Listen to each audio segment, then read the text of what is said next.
Hey everybody, I'm Captain Tommy Scoble and you are on the lifeboat. Dennis, I hope you're feeling better, my friend. Good to see you here this morning. It's Monday, people. Not just another Monday. It's Monday here on the lifeboat. And hey, Tommy Stiggs, good to see you. We're going to go over a little bit of the week that it has been. Because I'll tell you what, people, the last week was a trip, wasn't it? There's a lot of really weird stuff that's gone on the last week. First, though, a couple of comments and things that came in. Oh, no, even before that. Even before that, don't call me or text me. It's not going to do it. It's not going to do a damn thing. This thing is now a show prop.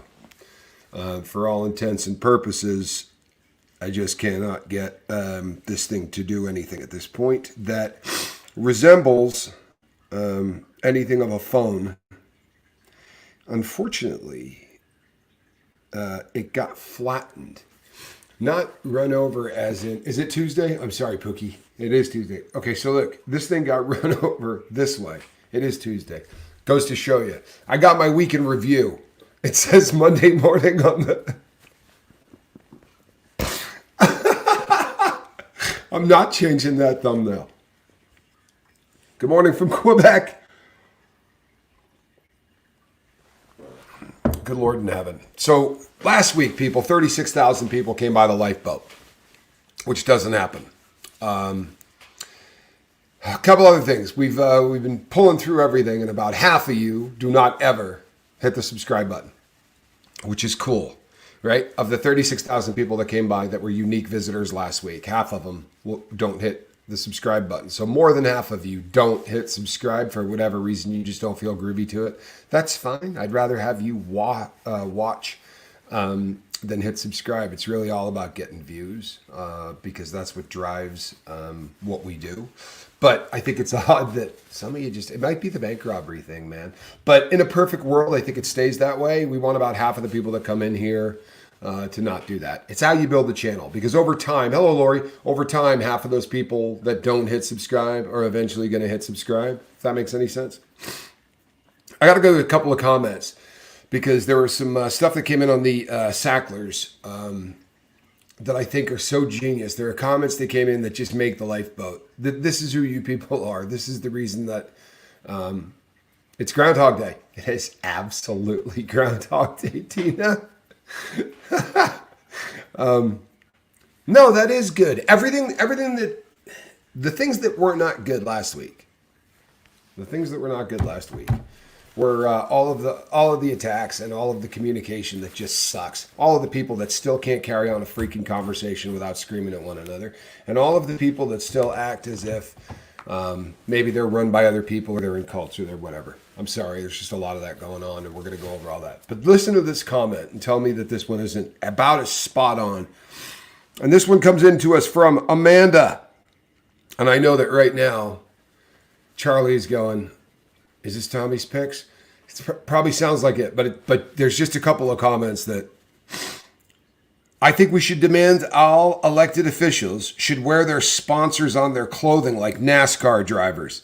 I want to know who owns your soul before you get my vote. Tell me that's not one of the all-time great comments for our government and a great concept. They should have to wear pit suits like people in NASCAR, right? And it should say the name of all of the different huge pharmaceutical companies that own them. There is another one here. After I left the sheriff's department, this is Dragonfly, 1977. Dragonfly says, after I left the sheriff's department, I went to Mallinckrodt Pharma as armed security. I worked with the DEA and the FDA. They made Oxy and Hydro and Tramadol. We also received fentanyl through Canada. The DEA runs roughshod over everything. Dragonfly, another great comment. And I'll tell you something right now about Mallinckrodt. That's actually the people that had, that's the company that had executives that went to prison. It was not the Sackler family. There were 3 executives that got convicted because of things that were going on with the Sacklers. Either 2 or 3 of them worked for that company. They did not work for Sackler. There's the way that incestuous BS relationship went down through all of it. Also, a lot of great comments came in yesterday on the Derek Chauvin stabbing. Got a bunch of people to watch that video, and that makes me happy. I got a grip of emails. I don't know about it's easier with the phone down. I'm looking at emails a lot more and doing things like that. A lot of people wrote and said, I can't believe he was unable to kill somebody, stabbing him 22 times. Let me explain something to you about prison stabbings. There are two kinds of prison stabbings. Derek Chauvin got the first kind. The weapon was probably, right, not a bone crusher. It wasn't made of metal, right? This was a plastic weapon. It was friendly. So you don't make them this long, because the first time you stab somebody with a plastic weapon, the blade snaps off if it's longer than about 1 inch to 2 inches long, right? They're hard to make long and rugged. You can make them short and really, really rugged, but you're not going to make them long and rugged. And you can make them out of a million things, people. I'm using the plastic because it's usually the first thought that people go to. I have seen somebody make a weapon out of a shank, a vicious shank, out of a newspaper and out of maple syrup. It took the guy probably, I don't know, a month, 2 months. But he rolled it into a cone, a really tight cone. And every time at breakfast, they would bring maple syrup. He would paint it with it, just paint it with that, artificial maple syrup. And the thing hardened. It hardened enough that he was able to get it into somebody's chest. So the first kind of stabbing, you're trying to, normally this is gang members and they're stabbing their own people, right? These are white guys stabbing white guys, black guys stabbing black guys, whatever. They want them off the yard. They want them gone. They want to be able to tell everybody they stabbed them, but they got no desire to kill the guy, right? Now, when gang guys do this, sometimes 3 of them have a knife. But the idea and the whole thing is to see how many times you can stab this person, right? Before the cop gets there and sprays you with pepper spray. And I'm not being funny. That's literally the goal, right? So they're not going like this and working. And I'm not trying to but they're not, it's this. They come up and they're literally just, trying to stick that person as much as they can. He stabbed him 22 times above the waist and didn't hit an artery. Do you have any idea how difficult that would be to do? Think about that for a second. You stab somebody 22 times and you don't hit an artery.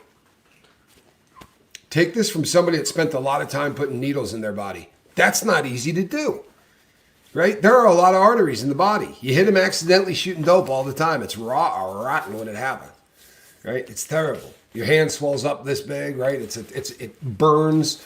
It's one of the worst feelings in the entire world. Hello, Paula. It is one of the worst feelings in the entire world. That sounds planned. I don't know. Jennifer, it sounds like, I don't think for a second he was trying to kill the guy. And I'll be really honest with you. Tinfoil hat. I'll do it when there's 86 people here so I don't catch as many bad emails. But I'll tell you something else, man.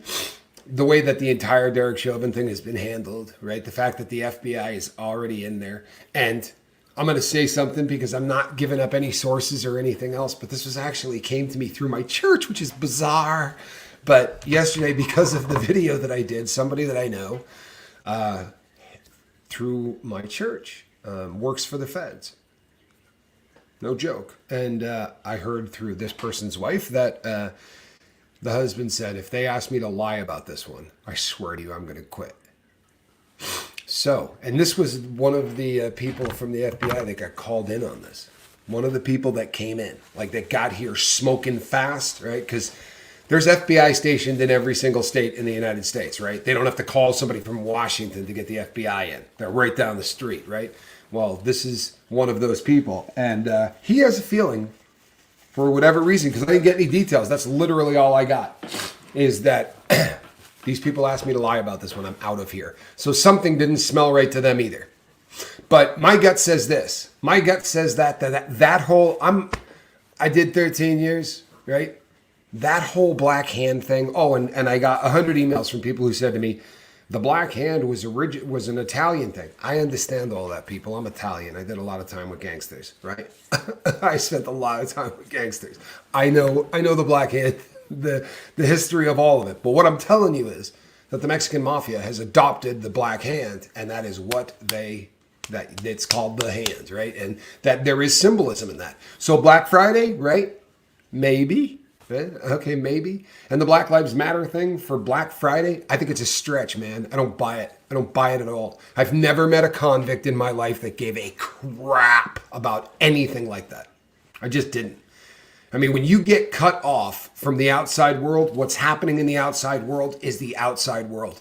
You know what I mean? Like your world is a little microcosm, right, of evil. you have a much smaller world, and you don't give a crap about any of that. You want to get through the end of the day. And all of that stuff that's going on out there, I'm not buying any of that. I think he sat down and whoever did the interview thought that might be cool. Honest to God. I think they laid it out and they said to him, okay, they said to him, why did you stab this guy? And he started in with whatever line of crap that he really thought about giving these guys. And I promise you, right? I promise you, not all Italians are mobbed up. Absolutely. You hear this? Not all Italians are mobbed up. And that's an absolute fact. In fact, the smallest majority of Italians on this planet are mobbed up. And that's the absolute fact. Very, very few are. So the Derek Chauvin stabbing, 22 hits, right, with a plastic weapon, doesn't catch an artery. He sits down with the FBI, SIS. Before he gets to the FBI, before they call those people in, before any of that happens, right? They're going to call in SIS. That's basically the undercovers and the snitches and the guy that runs it. That's the whole interrogation and investigative arm of the prison. So it's a couple of cops that are always walking around trying to get dirt on everything that's happening in your little world. And they got a grip no matter what level you're at, even if you're at the maximum top security level where the hardcores are and guys that never snitch on anybody. That guy will have an army of people telling him whatever he wants to hear. Because they have the ultimate power, and it's not that hard for them to work people. There's always a soft inmate. There's always a guy that fails a drug test and doesn't want to go spend 90 days in the hole for failing a drug test.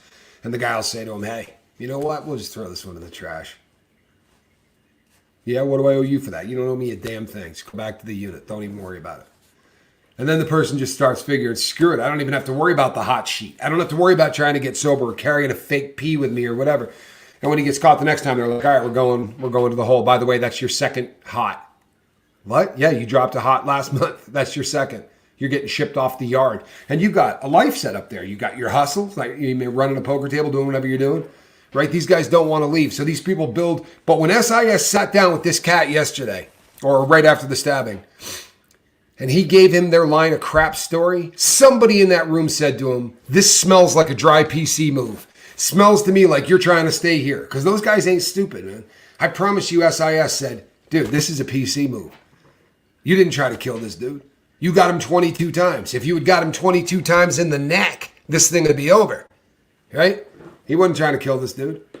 You stab a guy 22 times in the chest, it's over. He was just trying to put on a show. Like he would if he was in a gang. He was just, he was putting work in his head. But I'll guarantee you that somebody in SIS said to him, this looks like a PC move. And he probably went, bro, what would you do? I go to the street, I'm dead. Right? He leveled. That guy told on himself. We wouldn't get any of this. You don't get any information from the BOP that gets translated to the street. We know way too much about this. This stuff doesn't work like this. Right? They got no reason to tell anybody. You want to fart around? Look up Donald Scott Taylor and tell me how he died. Right? Look up BOP. Go find out how Donald Scott Taylor died. He died in the Bureau of Prisons. He was a cellmate of mine. And he was not a good person, by the way. You don't need to shed a tear for him. He was a reprehensible human being. The things that this guy did were really reprehensible. They were considered honorable crimes, which is amazing. But he killed a lot of people. He was not a good person. And, did some cannibalism. He was a really, really odd guy. But he died in the BOP at Victorville in that prison. And you cannot find what took that guy's life. And I'm good at it. Right? Like I really tried to deep dive on it. The BOP doesn't let out information. They don't. It's their kingdom. They don't have to. You're not a citizen. You're a piece of crap, right? You're a prisoner. They do whatever they want. I am currently tracking down for a member of a crew of the lifeboat. I had a friend that's running down a relative that passed in prison. And in the correspondence with this individual, they said since the body was probably not picked up, that person probably ended up wherever they put, the bodies. And there are potter's fields, they call them, and they're around very close to the prisons very often, especially in state joints and older state joints. They got a cemetery on the property for people who die that way. And there's the number of people that didn't have anybody that would show up to pick up their body is a heart-wrenching. It's absolutely heart-wrenching. But that's the world we're living in. That dude told on himself to cut a deal. And I'll promise you this, the speed at which they came in and charged him was because he said, if you can guarantee me that you're going to keep me in protective custody, I'll plead guilty to whatever you charge me with. That's what he said. This was, in my humble opinion, bro, all right, everybody, in my humble opinion, this was a play to save my life, right? That's what this dude did. He thought, I actually do not mind my life. You've been doing 22 years of your life, right? He's not 70. He has spent now probably as much time locked up as he has free, or really close to it. This is the world that he knows. And prisons suck. But of all the prisons ever built, as far as built, the one that he is staying in is ridiculous. Right? That baby's paradise. And I bet part of the play to tell on himself and to plead guilty and all of that is because if he does not, right, they may send him somewhere else. I bet he's saying to him, I want to be here. I want to be on this Tucson yard, right? I'll plead guilty to everything but I want to be on this Tucson yard. Someone else sent me something that said, if he was a hitman, right? This was a theory. If he was a hitman sent in by the government, right, to try to get Chauvin for whatever reason, or to just try to make a show of the Chauvin thing, or whatever, if he was doing that for the government for whatever reason, because a bunch of you sent me this email, could they then get rid of the guy that did the stabbing? And the answer to that is so easily you have no idea, right? Here's the punishment for somebody that does something so wrong in the BOP that it is considered off the charts, right? Like a high profile stabbing of somebody famous. They send you to Florence ADX, the Administrative Detention Center in Florence, Colorado. This is the supermax. And he won't get a cellmate. How do you verify someone's alive if they're not allowed to make phone calls and they don't get someone who lives with them? So yes, you can write a guy a letter. If he doesn't write you back, right? What does that prove? I want to see my friend. I bet you would. He's in solitary confinement and he's not on visiting. They could bury somebody in ADX forever and no one would ever know. No one would ever know. They took the Unabomber, Ted Kaczynski there. They brought him inside. They locked the doors and that was it, right? That was it. Solitary confinement. You don't see another person until you die.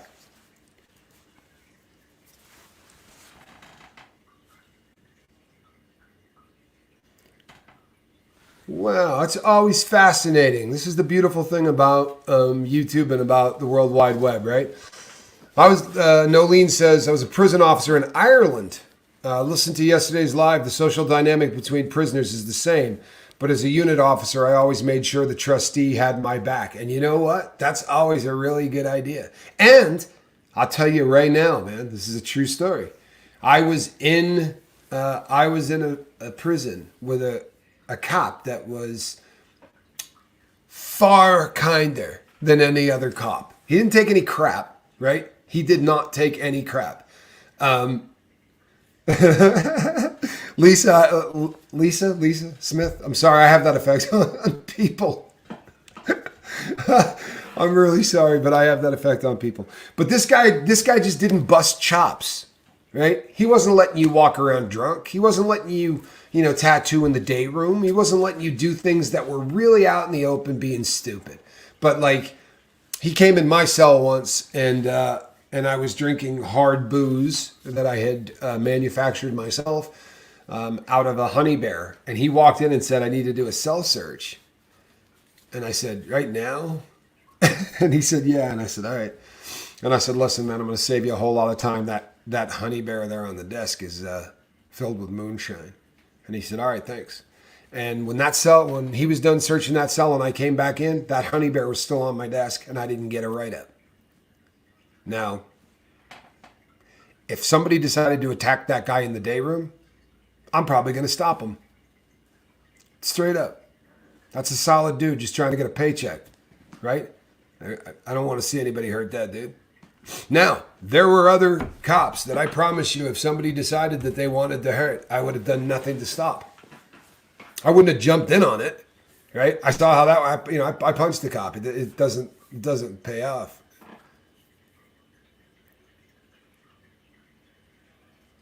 Oh, wow. Look at the history here. My Italian grandpa went to prison in Italy because he was an anti-fascist. He unalived himself in 26 in Burlington. In Berlin. See that? Flashbacks to the state of Vermont. Wow, that is amazing. But you got to love somebody that fought anti-fascists. Really, that's a Squirrel. Settle down. Yeah, Squirrel's first appearance, and she's already trashing the place. She's already. No, it really does not pay off at all. Hitting officers, it's a no-win situation. It really is. But if you wanted to get rid of the guy that stabbed Eric Chauvin, right? You could get rid of him in a heartbeat by putting him in ADX. You could also get rid of Derek Chauvin by putting him in ADX. And here's the thing: people say, but their families would know if they weren't writing back and forth. You're missing the point. If you really wanted them in ADX, you leave them there and you let the parents write and everything else. If you want to release them, you say that you put them in ADX. Like, you want somebody to leave the prison system? You tell the world that they just got put in ADX. No picture is ever going to get to the street of them, ever. Because they don't have photo tickets. They don't have all the things that a regular prison has. They're allowed to make one phone call a month in ADX. And it's 15-minute call. And you know what? If you don't get someone on the phone, then forget it. And you don't know what day you're getting it. So how hard is it to just say, you know what, dude? Yeah, we gave him the phone. He dialed 2 numbers. Nobody picked up. That was a wrap. I mean, they can honestly disappear somebody if they want. From the press, from the world, and let him go home. I know that sounds crazy. Debbie, ADX is the administrative prison for the United States of America. It is what they refer to as Supermax. About every 30 years, about every 30 years in the United States, the term Supermax has to be reevaluated because an inmate escapes, right? So the first Supermax, real Supermax that we built in the United States was Alcatraz. And then a bunch of people escaped from Alcatraz. They did. I mean, there's no debate. Now, whether or not they lived a long life or whatever, but people escaped from Alcatraz. So that was no longer, and the salt air of Alcatraz Island was eating the prison. If you live to be 70 more years, that isn't going to be there. I promise you. If you've ever been there recently, like if they're not doing stuff to that regularly, it's just going to fall into the ocean because that salt is eating it, and that's what was happening. So they built new Supermax prisons, one of which was Leavenworth, right? One of which was Lompoc, one of which was Lewisburg. Then guess what? Nobody ever escaped from Lewisburg, but Lewisburg started to have the same problems. It was built in 1930. So in the 1960s, right? Late 1960s, early 70s, the next round of prison building came in. And that's when we started to get the new format. And the new format in the United States is the yard is inside of a big ring like the Pentagon almost, right? And the units go around the entire yard, right? So everything you do, all you're traveling from one place to another, you do inside. You never, right? So they don't need the fences and you're inside a building. And then they have a hallway that, in case it's raining or whatever, that goes around the outside. And the hallway's about a mile long if you were to walk around the entire prison. And then, of course, the grounds on the outside have the wire and all that. But they didn't have a Supermax. They built the ADX to be the most high-tech supermax prison in the world. When you go into your cell, everything in it is made of concrete, right? So there is no, I'm going to take this piece of metal off the bunk and I'm going to sharpen it and there is no bunk like that. Because you don't have a cellmate. There's one platform on the ground and it's made out of concrete. It is what you will be sleeping on, right? Your desk is a round concrete post and a rectangular concrete slab. That is your desk. That's your life. Now, a TV is built into the ceiling, sticking down at an angle like this, old school TV. The reason for that is you ain't going anywhere. You ain't talking to anybody. So you have a TV in your cell. It's also how you read your mail, and it's how you do everything else. You will not be talking to anybody. There will not be conversations for your life. That's not going to happen. This kind the people, I know a bunch of people that were in ADX for, say, between 5 to 7 years each, and none of them, to a man, and if you're listening to this and going, that's not cool, Rock, look, none of them are right. That kind of life does real damage to an inmate, right? For real. But they also sell sugar. There's no prison in the U.S. that sells sugar except ADX, not the federal system. But they know that the inmate's alone. He ain't going to stab anybody. He ain't going to hurt anybody. Let him make a little booze. Who cares? Because that's why the sugar's on. I promise you it is. They also sell orange juice just to make it damn easy. Because if you don't want to make prison wine and you just want to add a little bit of sugar to orange juice, you'll have wine in about 4 days, right? But so, where's your shower? How do you take a shower? Well, the shower comes to you. So they have a sally port for every cell. What that basically means is there are 2 doors to every cell. There's the normal prison door that you're all used to seeing. And then there's a little hollow spot in front of your cell where your shower is going to come to on a little conveyor and all that. And it also makes sure that you're not fishing using line to try to be getting to other cells. They make that very difficult with a twin door setup. This is really, really designed to cut you off from the rest of the world. Now your shower comes, your first door slides open. You step out, you're in your little sally port right in front of your cell. You take a shower, you go, you do your thing, right? Then you get back in. When the time comes that you want to go to rec, right? There is a rec cage that comes to grab you, right? There's one person that's going to go out. If you're in the hole, you're going to one rec cage alone. And it's, so everybody says ADX is underground. It's not, but it looks like it's in a volcano is what it looks like, right? And by way of full disclosure, I didn't do time at ADX, but I did time at Florence Maximum, which is right across the street. And it's not literally a street, it's in the same compound, but we could see ADX from our yard, but you're not seeing anything but the top of the volcano. They built dirt mounds up so that if you're looking, you can't see anything. That's how it's designed. And when you see people pull in, they go down like this so everyone always says that's the one that's underground. You hear people say all the time, ADX is the one that's underground. It's not underground. It's like every other prison, but they built the walls up around the outside of it so that people couldn't see in. This is Khalid Sheikh Mohammed. This is Greg Scarpa Jr. from the Killer Inc. fame. His dad, Greg Scarpa Sr.'s kid. He was at ADX for a while. A lot of people who are accused of the T word, right? You know the T word? Like what happened to us on 9/11? Those kind of people who are accused of that kind of crime. A lot of the ones that used to go to places like Guantanamo, right? Gitmo. A lot of those people are now in ADX. El Chapo is at Florence Prison, but he's at Florence ADX. He is at the ADX. So, and his girl says it's killing him. You know, his girl says it's killing him, and I would imagine it is, right? The bigger, and this is a good Danny Masterson reference coming up. The better you lived on the street, right? The better that you lived on the street, the harder prison is for you. If you were a homeless person, right? Think about it. If you were a homeless person, you had no access to showers, you had no access to food, right? You're living on the street, you're just trying to eke stuff by, and you're doing it in the winter, right? In Chicago or in Fargo, right? Or in Fargo. And that person ends up incarcerated.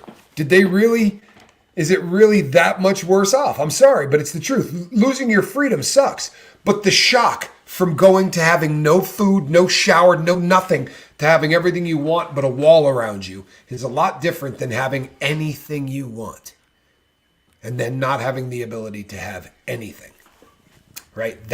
So I would imagine that for somebody like El Chapo Guzman is probably having a really bad time.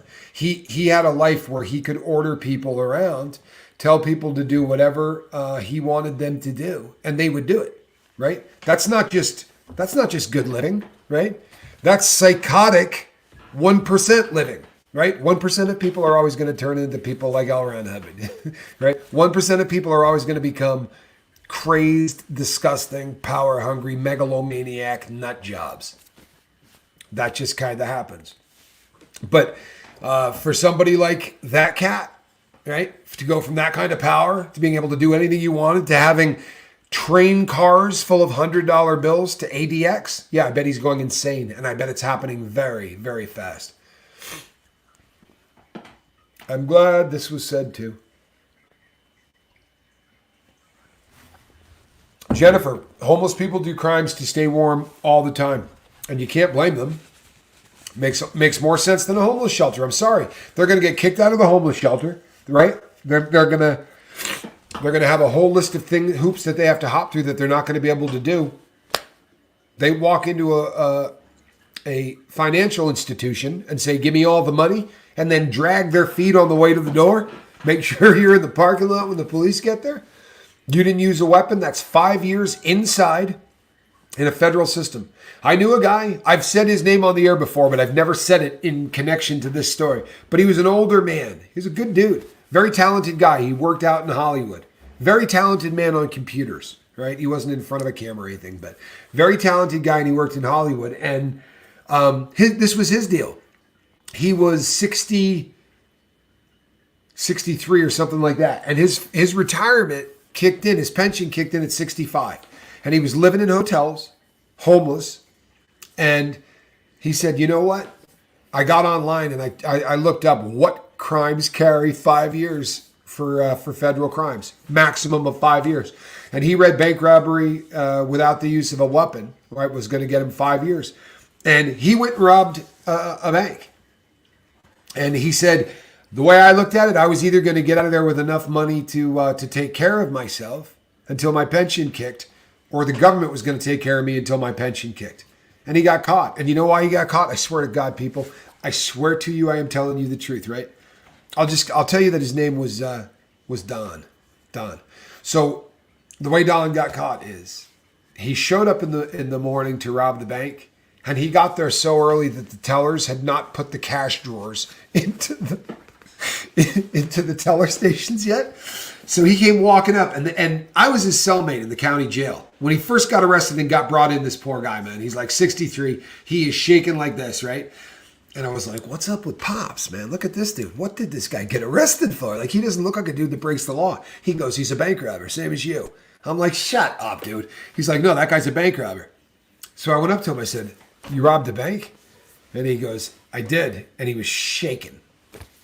I said, come here, man, sit down. I ended up being really close with Don, right? And he told me the story and all that. But he said, I went in the morning and he's wearing a trench coat, right? He's got a white beard. He's wearing a trench coat, glasses this big, right? And a hat. It looked like he bought a bank robber kit at Halloween. Like he went into the Halloween costume shop and said, I need your bank robber disguise. Aisle 7, left-hand side, 3/4 of the way down the aisle.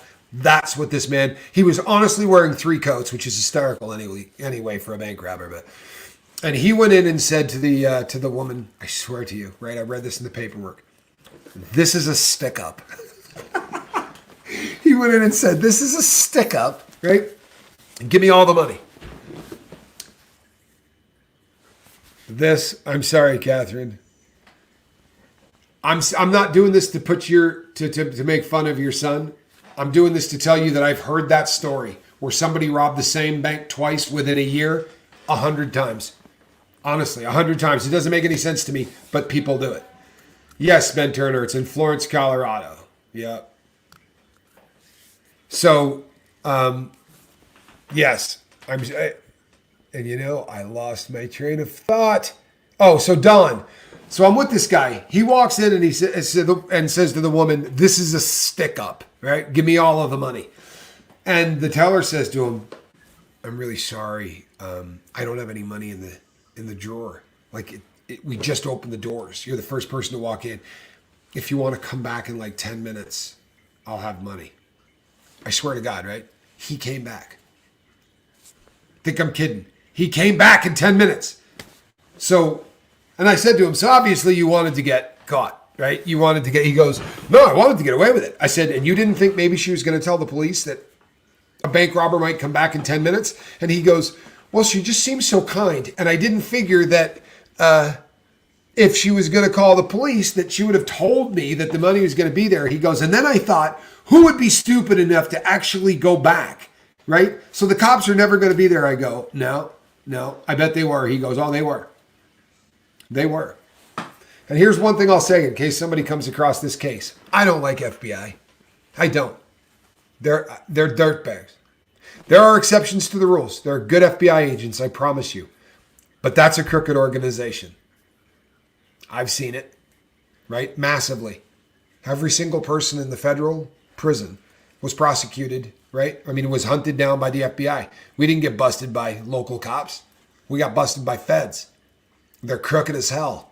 I promise you they are. They'll plant evidence. They'll do anything they need to do to get a conviction. And their conviction rate in the feds is 98 or 99. Look it up. It's terrifying.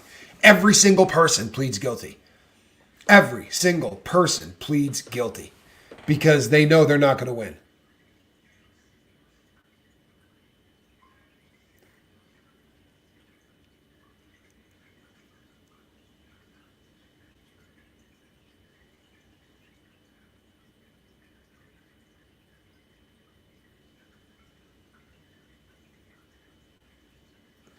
Tommy, I have an active addiction. I watch you, I emailed you, and I have never felt loved in this group, so I had to leave the state center stone. I feel so. Yeah, I didn't catch that, Ellie. I'm trying to put that. Let me see that again. Hey, Ellen, good for you, right? Harm reduction. Ellen says it's mostly the needle and two types, right? Okay, so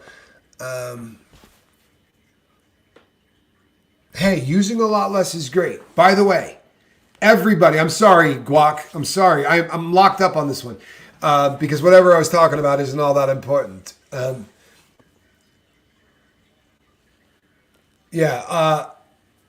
Look, harm reduction. I got an email from somebody yesterday. Boy, I wish everybody would listen to this. I got an email yesterday from somebody that said, "I love your show. I love what you guys are doing. And I swear to God, when I get sober, I'm going to come back." You have no idea what I'm doing. If you're going to come back when you're sober, you don't have any idea what I'm doing. You can't love what I'm doing. If you sent me that email, right, and you're going to come back or you're broken, right? Your huddled mass is yearning to be sober. Look at this. I'm sorry. This is a great comment. For those that don't know the Whitey Bulger story, right? Whitey Bulger had the FBI in his back pocket, or the FBI had Whitey Bulger in their back pocket. But in that case, I will say this, and this is rare. The FBI agent that was crooked in that case got life in prison. He did. Whitey Bulger's handler got life in prison. So that is at least some kind of justice. So for all of you who are still using people, harm reduction, keep coming back here. Keep showing up. Keep letting us know you're here. I don't care what you got a buzz. As long as you are respectful and you're not, like if you show up and go, "Oh, I'm so wasted," yeah, we get rid of you. We can't have that. That can't, you have to be respectful everywhere. I'm so grateful to have you here, Ellen. And you are. There you go. People, let me explain to you why I looked like I was looking out into the distance. The first comment that I read, I thought she was saying that no one here had been kind to her, and it was like, it kind of floored me. You know what I mean? Yeah, keep showing up as key. Okay, now that we know that you're all right. So Cosmic Dawn, comes to me. This is a true story, right? He comes to me and he goes, "Hey, he said, I'm meeting with the FBI today." I said, "You're meeting with the FBI today for why?"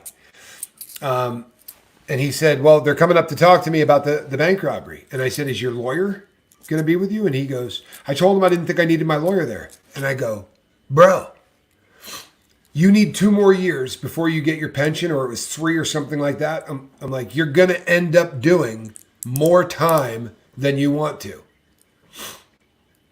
Right? You're going to do way more time than you want to. You're not going to get 2 or 3 years. You're going to get 5. You're going to get more than that.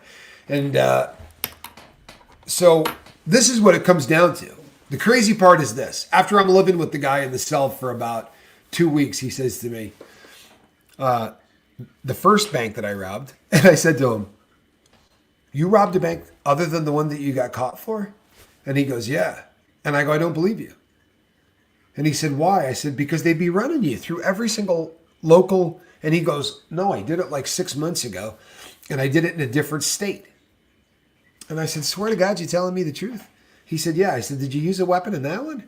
And he said, "No." I said, "And they don't know about it?" He said, "No." I said, "Well, make sure they know about it."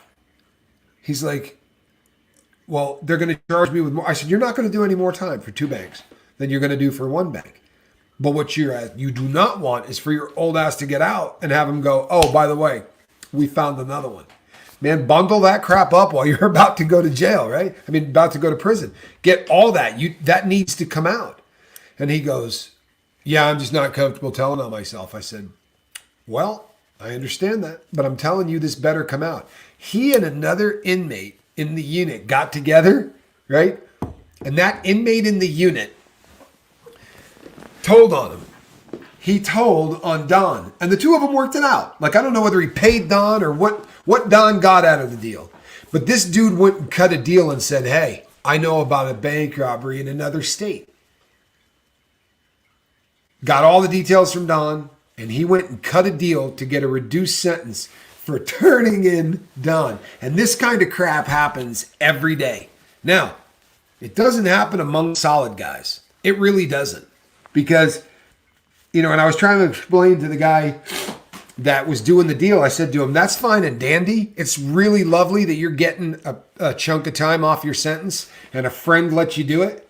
But when you get to prison, Cosmic Don ain't going to be with you to say, 'Guess what? He and I cut a deal.' Your paperwork is just going to say that you got a 5K, that you cut a deal, right? And I'm not mad at you. Cut any deal you want, right? Honestly, I don't care. It's got nothing to do with my case. But those guys that are in county jail thinking I'm slick, I'm going to get me a big chunk off my sentence. You're also going to go to every yard you went to with paperwork that says you worked and did a deal with the government that does not make you very popular in the federal system. It usually makes you live in places like the one that Derek Chauvin got stabbed in 22 times. By the way, I'm going to do a question and answer thing on the Chauvin deal because I got too many emails, but I didn't want to do it here. Here's the good thing about old Don, right? Here's the good thing about old Don.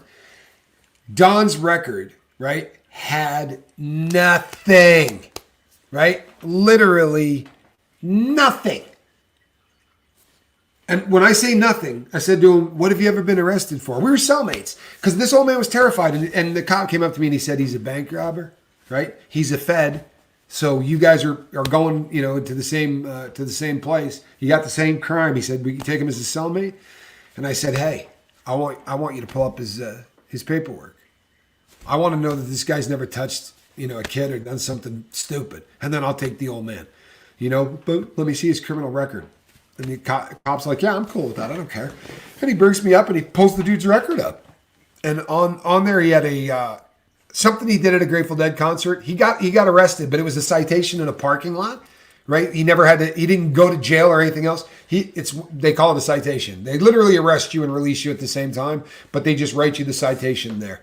And that had happened to him at a Grateful Dead concert. And I don't remember what he was doing. It wasn't anything, like open beverage. It was something really, really stupid. And then there was the bank robbery. So what they call, this is crazy, but this is worth checking out. And I think we can do this on the fly, people. Watch this. This may actually be decent theater. This is going to be all right, I think. Let's see. Federal sentencing guidelines. Federal sentencing guidelines. All right. So this is how this works.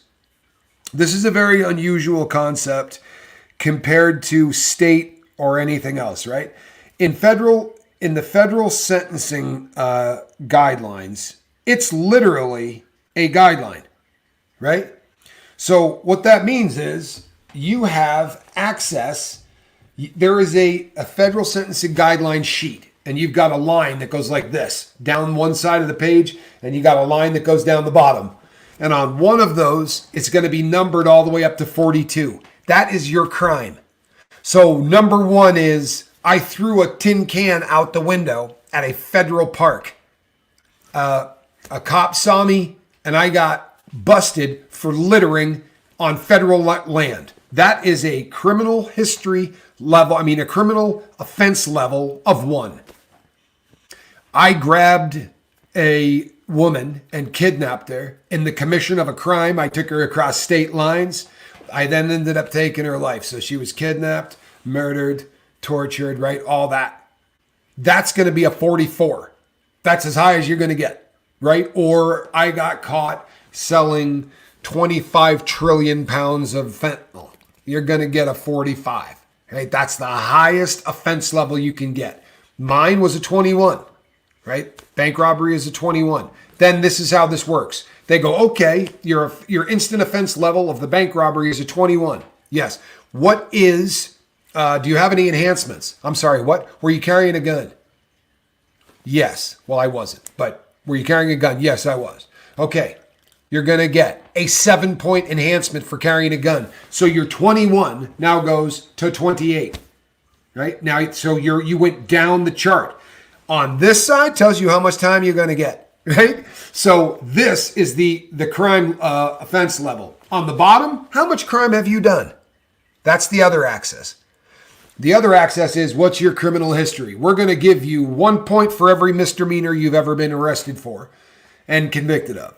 We're going to give you a 3 for every felony that you have ever been arrested for or convicted of, right?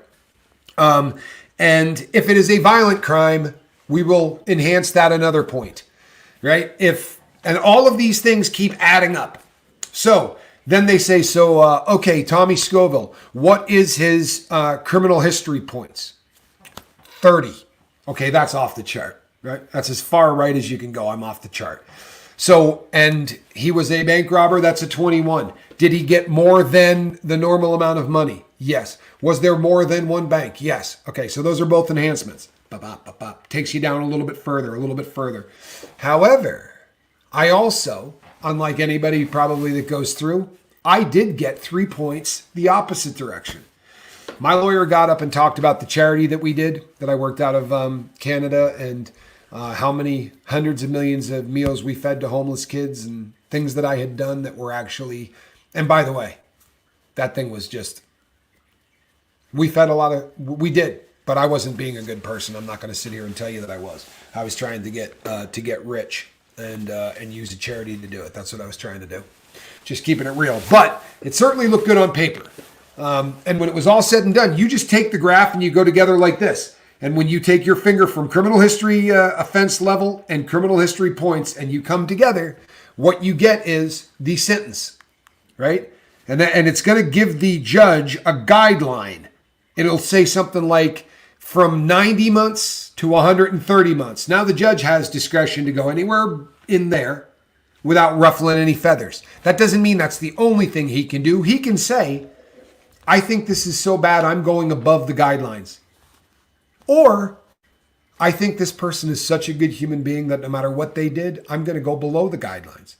I don't think that's ever happened, but in theory it can, right? Every time I go to look this up, apparently they're telling me that they're changing it, and they don't change anything. So I don't know what the hell they're talking about, but oh no, you're not. That's all I want to do. I really wish I could find the, oh, I see what I did. See that? See that? You know what it is, people? It's that your humble host is not very good with computers. Sentencing guidelines. I'm just looking. There we go. Here we go. Here we go. Nightmares are coming back to me right now. Huh. There it is, people. Oh, and I'm not joking to you at all. I had this committed to memory. I really did. But that is the federal sentencing guideline sheets. And that is literally just how it goes. All of these brackets that you see right there, that means if you're in this level right here that falls into those brackets, right? What that means is you can actually get probation for those crimes. So for offense levels up to level 13, from 1 to 13, you have the opportunity to get probation, federal probation, right? Where you do not have to serve any time.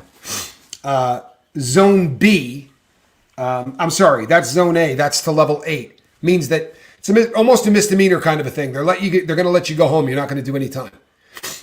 Zone B, they're going to give you an ankle monitor. You're going to do that kind of thing. In zone C, you're going to do time, but you're not going to get out of county jail. They're going to call it fed time, but the time is going to be so short that by the time you would normally get sent to the feds, you will already be out. Nobody gets arrested and goes to the feds in 5 minutes. It doesn't work like that. It's a very, very long and drawn out process that takes almost forever. Sorry, people, I dropped a... Okay. So there's not a lot of leeway when people start talking about, federal sentencing. Let's see here. So as a 21, I was a bank robber, right? With Don's criminal history as a bank robber, right, for the number of banks that he robbed, he was looking at 37 months, low end, to a high end of 46. And by the way, he got 36. So they were pretty much spot on with what they gave him. They actually departed 1 month below what would be normal. Now, I had the same crime, but I had a considerably different criminal history. And for that reason, I did considerably more time than he did. The criminal history categories on the top, you have 1, 2, 3, 4, 5, and 6. And 6 is 13 or more points. And I'm not kidding. When I went away the second time, I had 30. I mean, you're not getting anywhere close to that. If you've never been arrested before, the federal sentencing guideline sheets treat you like that. I'll tell you the truth. If this is the first time busted and you're going to the feds, you're gonna be treated like you've never done anything wrong, but we need to punish you. It's legit. It really is. The federal sentencing guideline sheets, as much as every inmate in the world hates it, I think they're pretty damn fair. How's that? I really do. I think they're pretty damn fair. I don't have a problem. I don't have a problem with people being arrested. I don't have a problem with people being put away. I don't have a problem with the length of the sentences that people get very often. I really don't have a problem. What I have a problem with is the fact that it's just a warehouse. It's the box at the end of Raiders of the Lost Ark, right? When you take that person away from the courtroom, you got to put him on a dolly and you got to lead him off somewhere and warehouse him. But here's the problem. 80 or more % of people who go into prison, right, are going to get back out, right? Less than 20% of people in prison are doing life. The vast majority of people in there are going to get back out. So the question becomes, what in the hell are we doing for them while they're in there so that when they get back out, they're not the same person? Or that's not a good program, right? You know what? This is gonna get me a lot of heat, but I'm gonna do this. So, here's what I would like to say. There are people that talk about this a lot. I worked with a great number of Mormons who were fantastic individuals, fantastic people. The industries that it's kind of funny, but the industries that I worked in were really heavy in Scientology and with Mormons. The people are fantastic people. I think that there's some. I think the organization and the way it is set up leads to abuses in some places in a very bad way. But I would like to differentiate between the average person that's going to that church and sort of the apparatus. And the reason that I say that is just because, as I said, like my best friend when I was a speaker, his name was Danny, and the most talented speaker I ever met in my life, by the way. If Danny ever comes across this, the most talented speaker I ever met in my life. So much better at this than I am. But the two of us together were really something because he has a sense of humor that is really like mine. And the two of us went around the country on tour and just did a lot of laughing. I could tell you stories. Well, I can't. Maybe on a 24-hour sometime. But he was a Mormon, and he raised a family. He had I don't know, it was 3 or 4. Might have been 4 little girls, beautiful girls. Now they're all probably grown women at this point. But the last time I saw them, they were young girls, and just a beautiful family. They were a great family. But there are some things about the way all religions are set up that can lend itself to abuses very, very easily. And you got to be really careful, and everybody's got to be. And here's a great rule, people. If they're asking you to disconnect from anybody, if they're telling you who you can hang out with, if they're shrinking the size of the group of people you can be connected to,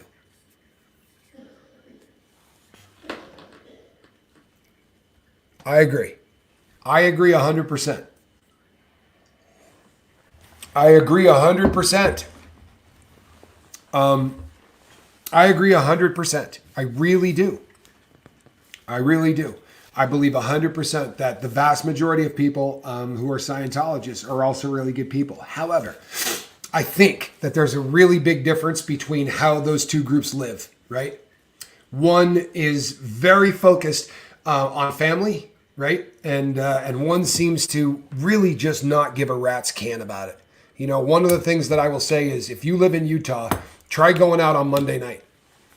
Try going anywhere on Monday night. And I don't mean Tuesday, the second Monday of the week. I mean Monday night. You can't go anywhere because every single family is doing something as a family every single Monday night, right? They're all driving to go bowling, or they're all driving to go do this or do that. And it's just a really beautiful and active, community, and it's lovely, right? But it's the organizations, and it always is. It really always is. There are people in Scientology, obviously, at this point, a grip of my friends are ex-Scientologists, and some of just my favorite people, right? Family is so overrated, says Juliana. Well, you know what? If you didn't get the one you want, right, then build one that you like. The people that say you can't pick your family, of course you can. Of course you can. Why can't you? I got brothers and sisters out the wazoo that I was not born with, right? That have no blood. Yeah. So it's just one of those situations that you absolutely can build the family you want. Oh, Jennifer, I'm sorry to hear that. Jennifer is waiting for the bus, and it is cold. Do you see this, people? This is a cat. It's a cat chewing on my finger. She is not in the basket because she's just in one of those moods this morning, perhaps because it's also very cold here. But Squirrel is in the mood to be on me, but not in the basket. So, yeah. If your family bums you out, walk away and build a new one. Go find people that really are fantastic.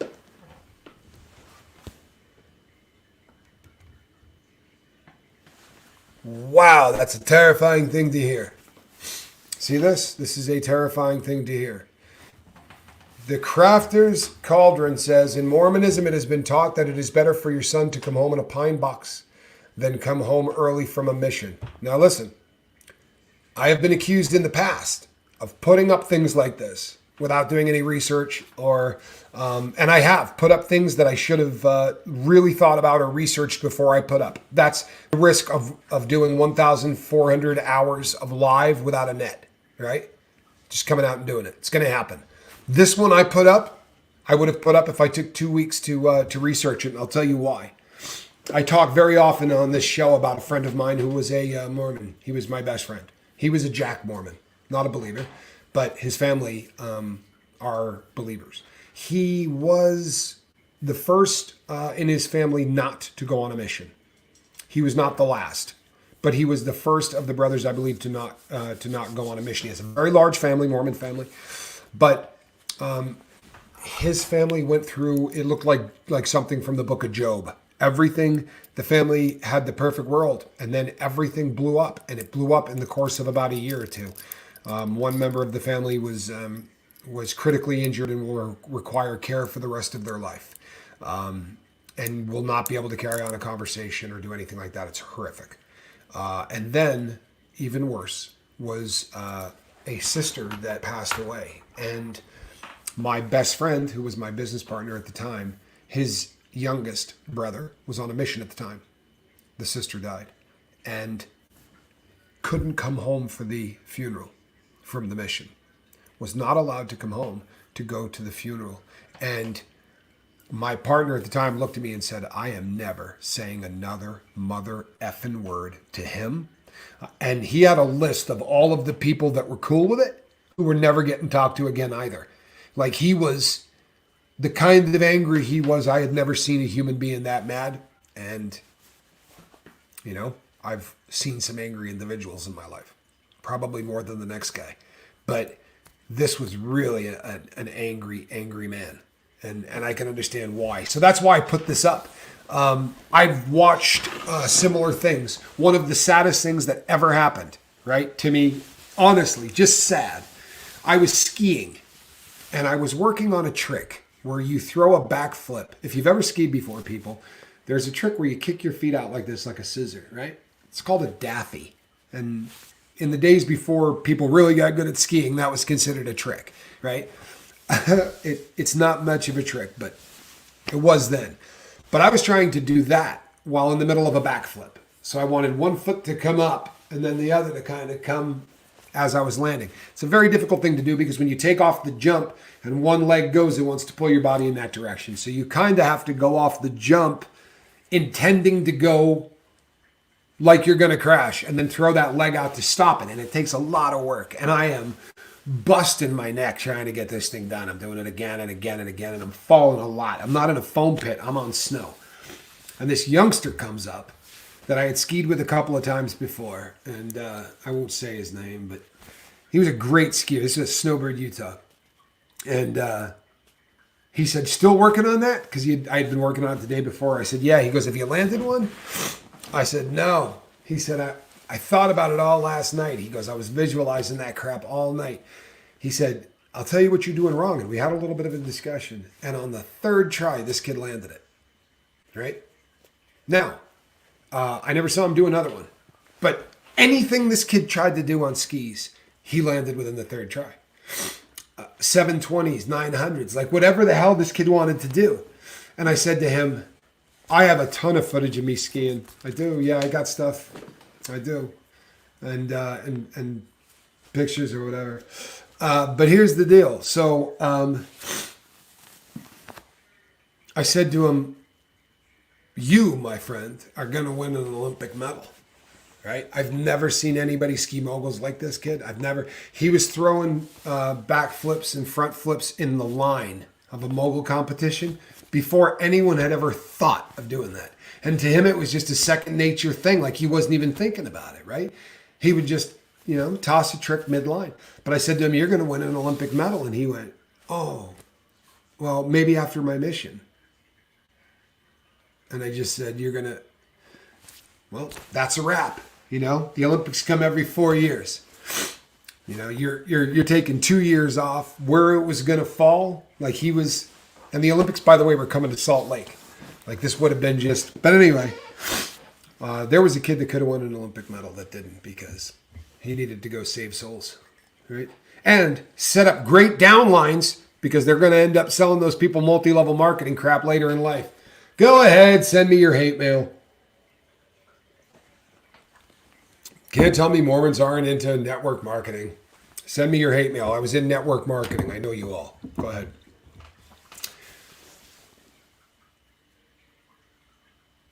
Nope, I have not frozen up. I'm reading. Oh, you read The Invisible Machine. Good for you. Ellen, keep moving forward. Harm reduction, everybody. If you're not going to get sober today, do less dope than you did yesterday. Right? If you're not going to quit drinking today, drink a little less than you did yesterday. Right? Maybe a little harm reduction. If you're not ready to quit yet, be ready to slow the hell down. Maybe when the time comes to quit, you're going to quit less of a habit. Let me tell you something. I have had to quit, right? By being thrown in a cell. I can't tell you how many times. But there's a big difference between getting thrown in a cell doing a gram a day or getting thrown in a cell doing 6 or 7. I promise. So not ready to quit? Keep coming back. Keep hanging out with all the great crew of the lifeboat and do it with a little less dope today. You know what? Maybe someday, right? Maybe someday there will be people in this country, right, who go and do missions that are just volunteer work.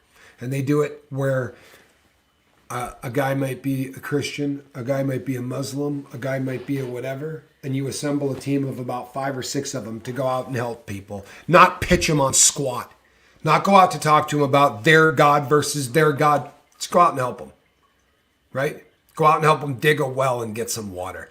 Go out and help them build a house and get some shelter. But go out there and do it in teams that are forced into being diverse. And you'll realize real quick, putting up a house, you don't give a crap if the guy's name is Muhammad or Fred. Can he hammer a nail? Right? That kind of crap would change the world. Really would. Cooperation, small stuff. Honestly. Ronald Reagan said it in a speech. And by the way, I don't care if you like him or you don't. Right? Great speaker, one of the best. But he said in a speech once, and I'm paraphrasing the hell out of this, people, so cut me some slack. But he said something along the lines of, you'd be really surprised how fast all of us would start getting along really damn quick if the attack came from outer space, right? How fast all of us would not give a crap about who we were praying to if all of a sudden bombs started coming from outside of the solar system. All right, people, that's a wrap. That's probably about as much as you can handle of me. Holy hell, Jack! Look at that. Well, there's something you don't see every day. That's that is my running partner, people. All of these stories that you've been hearing of me doing all of these bad stuff. That's the guy that was with me. And when you hear me, all of the new people who have not been here in the beginning, when you hear me say, I only got one friend left that didn't overdose and die, the rest of them are all gone, it's just me and Jack, that's Jack. And Jack was there when the helicopter and the rest of them came to arrest me or arrest us, I guess. The day I got arrested for the bank robberies. Jack was driving the truck. Quite a day. It was quite a day. Chili Man's here. Donnie Cochran, good to see you, bud. Glad that you're here. Esperanza, glad that you are here. Paul D. Pendley. Why does Paula Pendley sound familiar? Is there an actress named Paula Pendley? Why do I know that name? Somebody help me. Somebody's got to help me. Paula Pendley. Yeah, I know who she is. She's the lot of tattoos, black hair, NCIS. Isn't that Paula Pendley? Am I losing it? You know what? I took way too many shots to the head. Whoa, whoa, whoa, whoa, whoa. Giggity. Giggity. Everybody pay attention. Honest to God. You know what? The best thing about this is that long after I'm gone, all this stuff will still be here. Pay attention, because this is a ripping comment right here. My goal is to make my business into a success because I want to start my nonprofit and donate to others. That's how you do it, right? I want to help people. I want to make enough money to help people. Do you see the difference between the two of those? There's a really big difference. I'm going to take care of myself. I'm going to be successful. And then in the process, I'm going to be able to go and do nonprofits or do whatever I want to do. Yeah, no pound stones. No pound stones. No pound stones. That one came back bad. Paula, I don't know what I'm thinking. It just seems like a name I know. I apologize, but I'm glad you're here, and I'm sorry if I put you... You know, my cat is just such a... All right, people. I'm going to go play with this cat, because if I don't, she's probably going to break something. All right? All right, everybody. I am... All right, people. The cat's not cooperating. I will see all of you. I'm doing a show today between this one and the night one. I'm going to be doing a Q&A on some true crime stuff. By the way, the Peterson stuff that I'm doing with Bryce on Esoteric, she and I are filming this week. I talked to her yesterday a lot. So that's coming up. I'm going to announce that. I'm probably going to do a show about the show, because you have no idea what a big one this is going to be, people. You want to know what happened to Drew Peterson's wife? Tune in, because you're going to find out. All right, I'm Captain Tommy. We'll see you on the next one. God bless.